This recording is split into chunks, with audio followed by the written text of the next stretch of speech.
quoi cette bouteille de lait? Fermi vient d'installer son premier atelier de transformation laitière autonome à Saint-Nizier-du-Moucherotte. La start-up grenobloise a créé une machine mystérieuse capable de transformer le lait chaud en une vaste gamme de produits laitiers directement après la traite.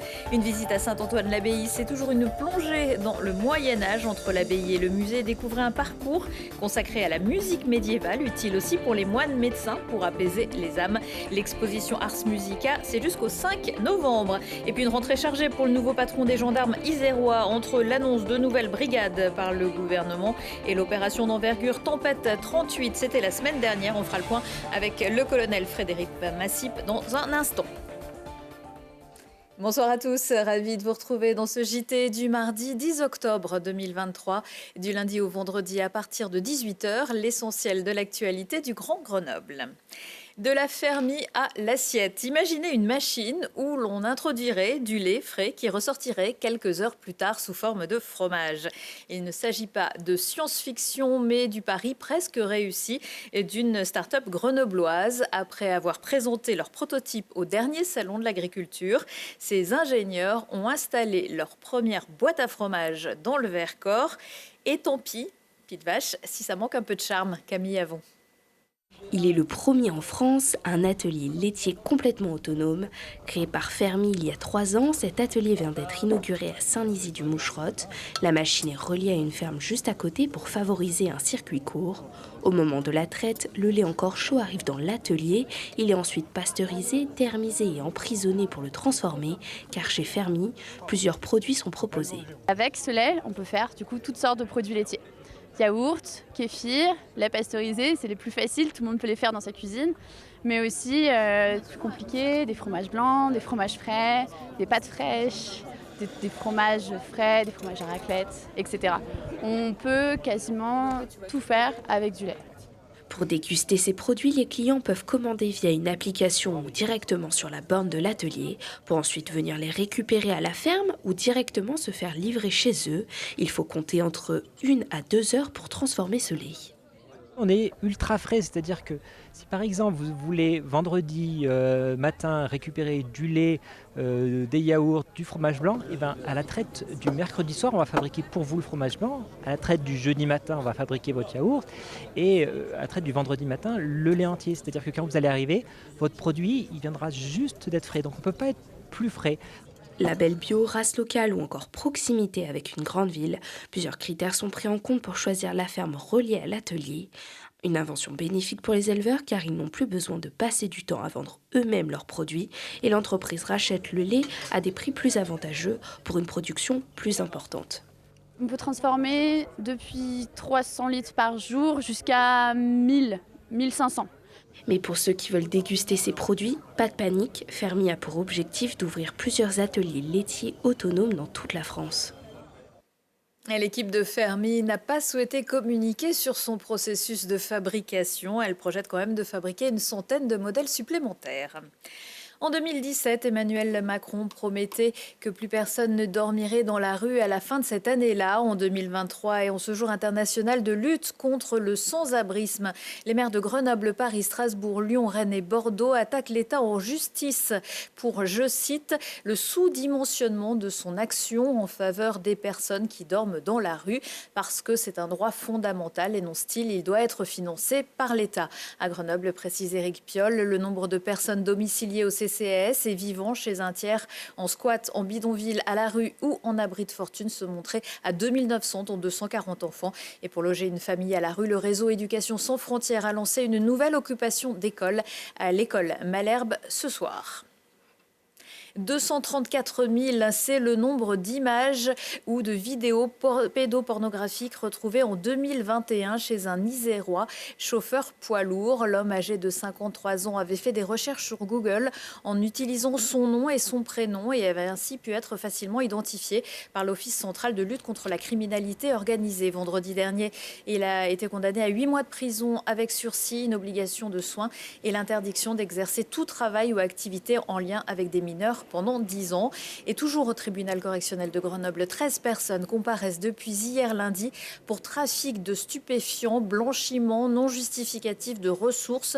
Tous sont suspectés d'avoir alimenté le trafic dans le quartier de l'Alma à Grenoble. Selon les enquêteurs, ce commerce rapportait 600 000 € par mois. La délinquance, ces équipes la côtoient au quotidien. Le colonel Frédéric Massip est l'invité du JT ce soir. Bonsoir colonel. Bonsoir. Vous êtes le nouveau patron des gendarmes et on peut dire que vous avez commencé votre mission sur les chapeaux de roue avec l'opération Tempête 38. C'était la semaine dernière, une opération de grande envergure à la demande du ministère de l'Intérieur sous autorité du préfet de l'Isère. Quel était le but de cette opération ?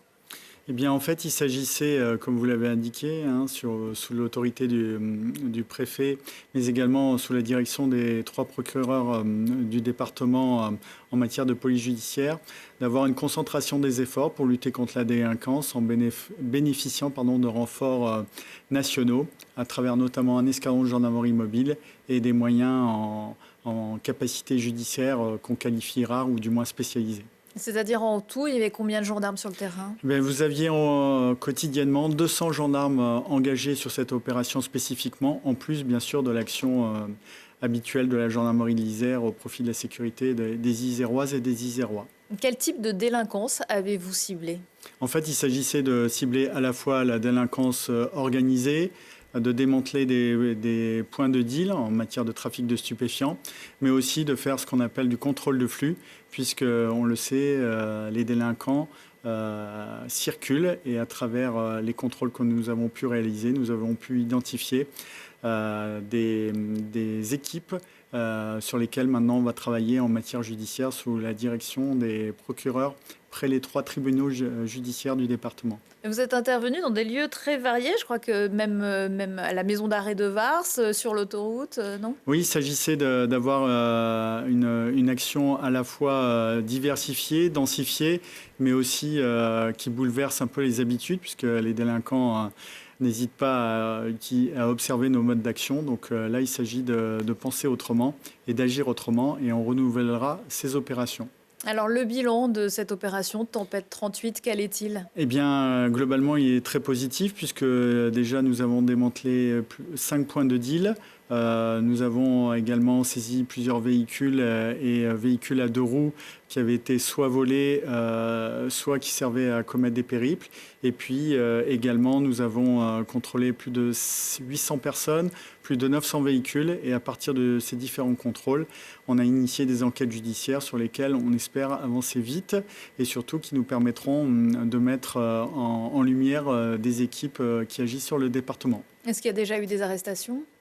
On a eu des interpellations cette semaine-là et dans les prochains jours, voire prochaines semaines, il y en aura d'autres forcément. Alors, pour vous aider pour les prochaines opérations, on a appris au début du mois que 238 nouvelles brigades allaient être déployées prochainement sur le territoire national, dont 4 en Isère, c'est bien ça ?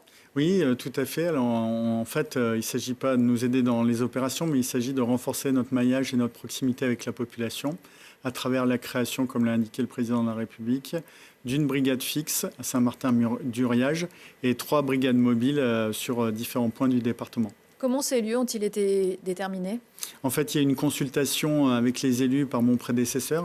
Ça a été entamé en début d'année 2023, il me semble. Je crois qu'il y avait une dizaine de lieux qui étaient proposés. Voilà, exactement. Donc, le précédent préfet ainsi que mon prédécesseur avaient établi une liste de brigades potentielles. Et puis, donc, il y a une décision au niveau central qui a été rapportée à l'échelle nationale.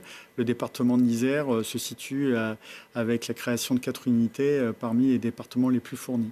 Actuellement, vous dirigez combien de gendarmes et combien supplémentaires vont arriver ? Alors, actuellement, en réalisé, on a 1575 militaires dans le département de l'Isère et ça fera une trentaine en plus. C'est une nouveauté, ces brigades mobiles. Comment ça va fonctionner ? Alors en fait, il s'agit d'entrer dans une logique d'aller vers. Non pas rester dans une brigade à attendre que des plaignants viennent dans une emprise fixe, mais d'utiliser des moyens de mobilité, à la fois numériques, mais aussi bien sûr avec des véhicules adaptés, pour se transporter dans certaines circonscriptions où les gendarmes des brigades territoriales actuelles n'ont pas souvent l'occasion de se rendre, ou alors pour répondre à des enjeux de sécurité ou à une demande de la population, des élus en particulier. On sait dans combien de temps ces brigades pourront être mises en place? Alors là, on est en train de travailler techniquement avec notre administration centrale, mais j'espère que la première va être mise en place très rapidement, mais je ne m'avancerai pas pour pas Avant la fin de l'année? J'espère, on verra. Vous étiez, avant d'arriver en Isère, en poste en Jordanie, attaché de la sécurité intérieure à l'ambassade de France. La Jordanie qui a une frontière avec Israël. Cette attaque violente, soudaine du Hamas, qu'est-ce que ça vous inspire? Elle est, comme tout à chacun, elle est à la fois sidérante de par ses modes d'action terroristes, mais aussi de par le nombre de victimes. Et puis, malheureusement, c'est une région du monde qui connaît des difficultés depuis de nombreuses années. Et malheureusement, ces derniers événements ne vont pas arranger les choses pour la population à l'échelle de la région de toute façon. Vous connaissiez, vous étiez déjà allé sur les points d'entrée des terroristes à la frontière entre la bande de Gaza et Israël? Effectivement, j'étais allé dans le cadre de mon travail sur différentes zones. Et ça surprend d'autant plus quand on voit comment a été tenu ce territoire par les forces de sécurité intérieure et les forces militaires israéliennes. Oui. Et vous avez encore évidemment des connaissances là-bas qui sont inquiètes? Oui, bien sûr. Oui. J'ai échangé avec des gendarmes notamment qui font la protection au consulat général de Jérusalem et qui escortent les diplomates tous les jours dans ces zones. Et tout le monde est sidéré, surpris et forcément très attristé de par le nombre de victimes. Merci beaucoup, colonel Massip. Je rappelle Merci. que vous dirigez la gendarmerie de l'Isère. À table, c'est la plus célèbre réplique de Valérie Bonneton, alias Fabienne Lepic, dans la série Fais pas ci, fais pas ça. À retrouver en live peut-être lors du prochain festival du film de comédie de l'Alpe d'Huez. La comédienne vue aussi dans Les Petits Mouchoirs, où la Ch'tite Famille sera la prochaine présidente du festival du 15 au 21 janvier. Elle succède à une autre comédienne, Karine Viard. Une exposition à découvrir jusqu'au 5 novembre dans l'un des plus beaux villages de France, Saint-Antoine-l'Abbaye, s'intéresse à la représentation de la musique au Moyen-Âge, entre troubadours, Gauliards et ménestrels, un parcours entre l'église abbatiale et les espaces muséographiques que nous propose Lina Badreddine. Elle était l'un des arts libéraux majeurs de la société médiévale. De la musique sacrée des chantres à la musique profane des troubadours, l'harmonie s'est invitée partout où elle le pouvait, jusqu'à l'église abbatiale de Saint-Antoine, là où l'exposition Ars Musica, l'harmonie du monde trouve sa source. Les anges choristes que l'on aperçoit sur le grand portail, comme les anges musiciens du Triforium, sont une source d'inspiration indéniable pour l'exposition, et c'est ainsi que l'on peut dire que cette façade est à la fois programmatique, elle annonce que l'on va découvrir à l'intérieur, et surtout elle rappelle que la musique fait corps et âme avec la liturgie au Moyen-Âge. La notation musicale n'apparaît qu'à partir du IXe siècle. Elle est au début assez énigmatique. Il faut attendre le XIe siècle pour que cette notation facilite l'apprentissage de la musique avec des portées. Alors on retrouve donc ces manuscrits notés dans la sphère, on va dire, plutôt sacrée, que ce soit dans les antiphonaires, par exemple ce très bel antiphonaire dominicain prêté par la bibliothèque municipale de Lyon, qui fourmille de détails dans ses marges, comme la plupart des très beaux manuscrits médiévaux, ou encore dans la sphère laïque, profane, à travers par exemple cette peinture. Peinture d'une fête galante sur laquelle sont représentés musiciens, chanteurs et danseurs. De nos jours, il n'existe plus d'instruments de l'époque médiévale, mis à part quelques fragments ou olifants précieusement conservés. Ce qu'évoque cette exposition, c'est aussi la manière de rendre vivante toute cette histoire, à travers notamment des instruments qui sont restitués par les luthiers musiciens, lesquels travaillent avec le Centre international de musique médiévale de Montpellier, avec lequel nous avons conclu un très beau partenariat pour cette exposition. Et l'exposition met en correspondance les œuvres et les instruments restitués. Pour compléter cette expo et dans le cadre du dispositif Les Alléchantes, Saint-Antoine accueillera dimanche à 16h un concert de musique médiévale, L'amoureux tourment de Guillaume de Machaut. C'est gratuit dans la limite des places disponibles. Dans l'agenda également de la danse hip-hop avec la compagnie Pyramide, mercredi à l'Iliade à Cessiné, sous le poids des plumes. C'est une succession de scénettes interprétées par 4 danseurs, comme autant d'idées de la vie quotidienne, 12 drôles, impertinentes, entre danse, jeux burlesques, théâtre corporel et manipulation d'objets. Les plumes, quand elles s'envolent, nous font nous souvenir. Un spectacle à voir à partir de 6 ans. Retour de l'actu dans 1 heure et en replay sur télégrenoble.net. On se quitte en musique avec JJ Johansson. Le crooner trip-hop suédois sera en concert mercredi soir à la Belle Électrique avec son nouvel album Fétiche et ce titre Finally. Finalement, belle soirée à tous.